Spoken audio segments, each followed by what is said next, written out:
Dans le Christ, Shalom. Nous célébrons aujourd'hui le 24e dimanche du temps ordinaire de l'année A. La semaine passée, les textes liturgiques nous invitaient à une bonne collaboration au sein d'une communauté. On parlait de la responsabilité communautaire ou bien de la correction fraternelle. Les textes d'aujourd'hui nous invitent à aller plus loin pour que la communauté soit unie, pour que la communauté soit solide, pour qu'il y ait une vraie fraternité au sein d'une communauté, il y a une préalable.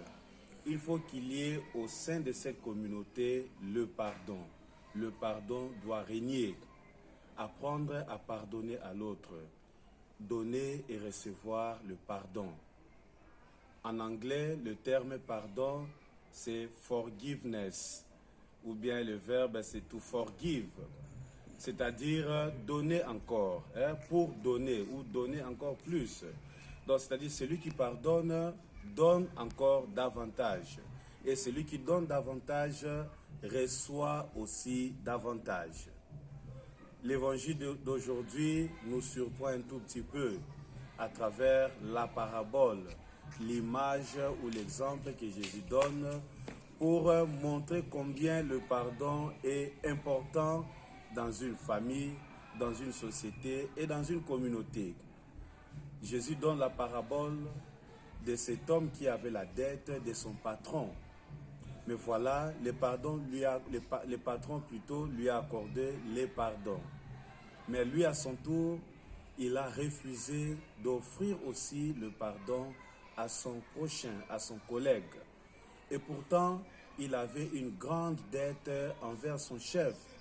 Tandis que la dette qu'il avait envers la dette de son collègue envers lui, c'était une somme très minime. Mais il a refusé de pardonner à son prochain.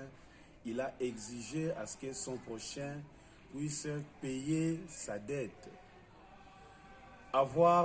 Si nous écoutons une telle histoire, notre première réaction sera « Waouh, comment cela peut être possible ?» Nous serons étonnés et nous dirons réellement « Cet homme n'est pas gentil, cet homme n'est pas miséricordieux. » Jésus voulait justement insister sur l'importance et l'essence du pardon. Voilà pourquoi la première lecture nous parle aussi de la rancune et de la vengeance comme les choses abominables. Le chrétien doit se marquer par le pardon. Le chrétien est celui qui ne garde pas la rancune, bien qu'on dit pardonner, ce n'est pas oublier. Mais pardonner, au fait, pardonner nous pousse à être comme Dieu, à être semblable à Dieu, à être miséricordieux, puisque Dieu nous offre sans cesse le pardon. Aujourd'hui, il y a pas mal de gens qui se déchirent. Il y a certains qui disent même à leurs frères ou à leurs sœurs, toi et moi, nous nous réconcilierons qu'au cimetière, qu'à la tombe. Ou bien tant que nous vivons ici sur terre, je ne te pardonnerai jamais. Aujourd'hui, chers frères et sœurs, les deux lectures nous amènent ou nous conduisent à avoir un cœur qui sait pardonner, quelle que soit la gravité, quel que soit l'état du problème. Nous devons avoir un cœur comparable à Dieu, puisque Dieu nous pardonne. Dieu ne garde pas nos péchés. Comme le psalmiste le dit, si tu retiens nos fautes, Seigneur, qui subsistera?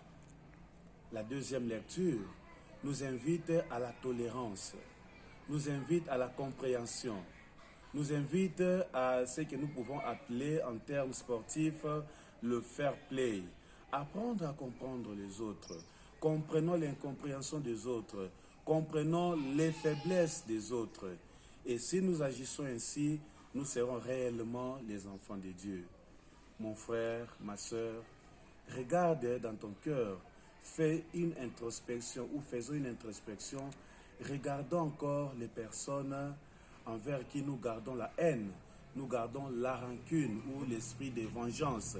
Nous avons une prédisposition de ressentiment. Regardons l'amour de Dieu envers nous, regardons surtout son pardon ou sa miséricorde. offrons aussi notre pardon à l'égard de toutes ces personnes, car le pardon est une puissance qui libère. Nous devons pardonner sans limite, nous devons pardonner jusqu'à l'infini. Et si nous pardonnons réellement nos frères et sœurs, nous serons les enfants de Dieu. Mais celui qui ne pardonne pas n'est pas de Dieu, ne sera pas dans l'amour de Dieu, n'obtiendra pas non plus la miséricorde de Dieu. Et finalement, il n'entrera pas dans la félicité éternelle. Voici donc la clé pour accéder dans l'amour de Dieu, pour accéder dans la félicité céleste. Nous devons apprendre à pardonner. Chers frères et sœurs, l'appel, l'invitation t'est lancée, nous est lancée à nous tous. Regardons si réellement nous avons encore des ennemis. Si nous avons des ennemis, il est grand temps que nous allions vers eux, que nous puissions nous réconcilier, que nous puissions pardonner ou bien demander pardon afin de créer un monde où il fait beau vivre. Que Dieu Tout-Puissant, dans son amour infini, nous bénisse et nous garde. Au nom du Père et du Fils et du Saint-Esprit. Amen.